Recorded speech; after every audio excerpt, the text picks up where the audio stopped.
Hello दोस्तों, मैं ज्योति आपके मनोरंजन के लिए फिर से एक कविता लेकर आई हूँ। तो आज की कविता का जो टॉपिक है वो है खूबसूरती। दोस्तों, कहते हैं कि खूबसूरती उस इंसान या उस चीज़ में नहीं बल्कि देखने वाले की आंखों में होती है।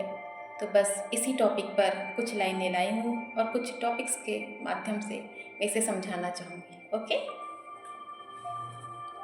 तो खूबसूरती को समझाने के लिए पहला टॉपिक जो मैंने लिया है वो है ममता, है ना। एक माँ की नज़रों में जो उसका बच्चा है वो किस तरह से खूबसूरत होता है, बस यही समझाने जा रही हूँ।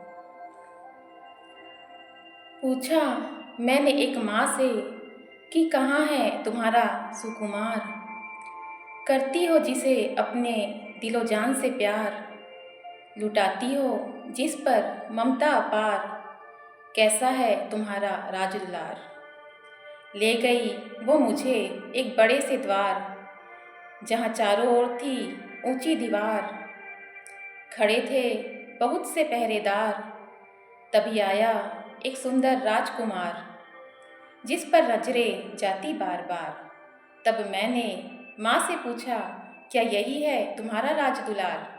वो बोली नहीं नहीं, ये तो है यहाँ के कुमार, मेरा बेटा तो वहाँ पर है जहाँ है लंबी कतार। मैंने कहा ले चल मुझे उस पार, जाकर देखा वहाँ थी भीड़ अपार।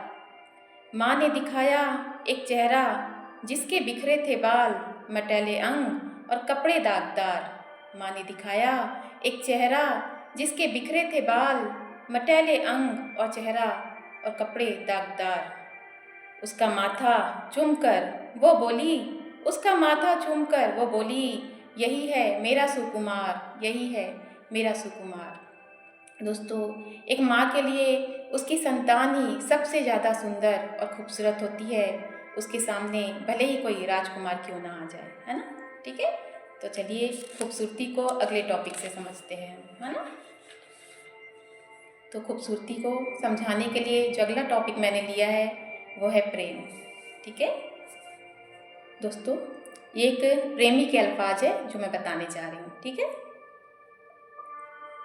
उन भोली आँखों में मैं खोया रहता था, उन घनी जुल्फ़ों में मैं सोया रहता था, करता था रात दिन जिसका इंतज़ार, वो था मेरे जीवन का पहला पहला प्यार।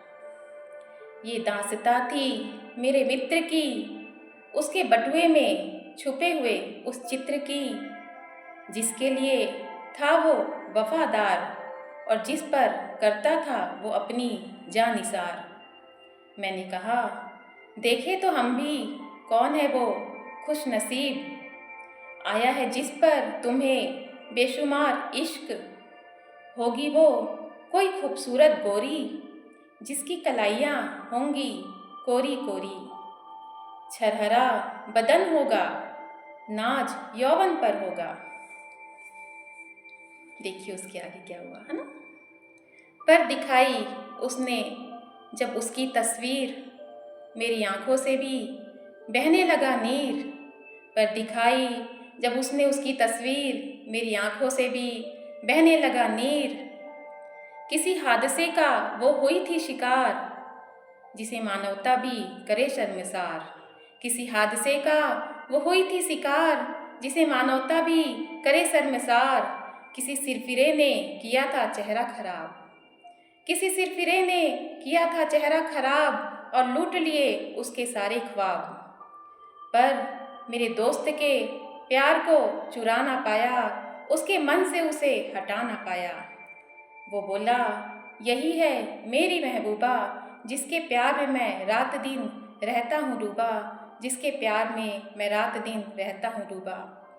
दोस्तों, सच्चा प्यार तो आत्मा से आत्मा को होता है ना, बाहरी स्वरूप की उसमें प्राथमिकता नहीं होती है। यही तो सच्चा प्रेम है ना। चलिए अब खूबसूरती को अगले टॉपिक से समझते हैं।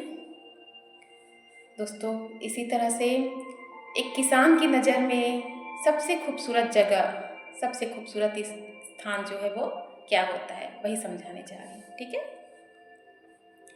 यूं ही बढ़ता रहा मैं आगे, चुनते हुए अपने रास्तों के धागे। मिला मुझे एक किसान, जो था एक गबरू जवान। पूछा मैंने, क्या मुझे कुछ बताओगे?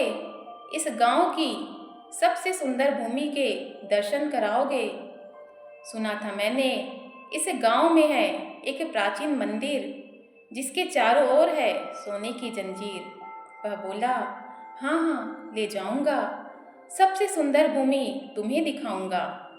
मैं चल दिया उसके पीछे पीछे, जहाँ पगडंडियाँ जा रही थी नीचे नीचे। पहुँचे हम एक खेत में, जहाँ चारों ओर थी हरियाली, हवा थी मध्यम और दृश्य था मनोहारी। सुकून तो मन को मिला, पर फिर भी मैंने उससे पूछा, क्या इस गांव में नहीं है कोई प्राचीन मंदिर ऊंचा? उसने कहा, तुम्हें करना था सबसे सुंदर भूमि के दर्शन, इन हरे खेतों से सुंदर कुछ भी नहीं, कहता है मेरा अंतर्मन, कहता है मेरा अंतर्मन। दोस्तों, एक किसान के लिए हरे भरे लहलाते हुए खेतों से बढ़कर क्या कोई और सुंदर भूमि हो सकती है? नहीं हो सकती ना। बस यही समझाना चाहती हूँ, यही जो भावनाएं हैं मैं व्यक्त करना चाहती हूँ। अलग अलग लोगों की नज़रों में जो है प्रेम और खूबसूरती किस तरह से होती है, अपनी कविता के माध्यम से मैंने ये आप लोगों को बताने का प्रयास किया है। उम्मीद है आप लोगों को वीडियो पसंद आया होगा। पसंद आए तो लाइक एंड सब्सक्राइब ज़रूर करें। Thank you.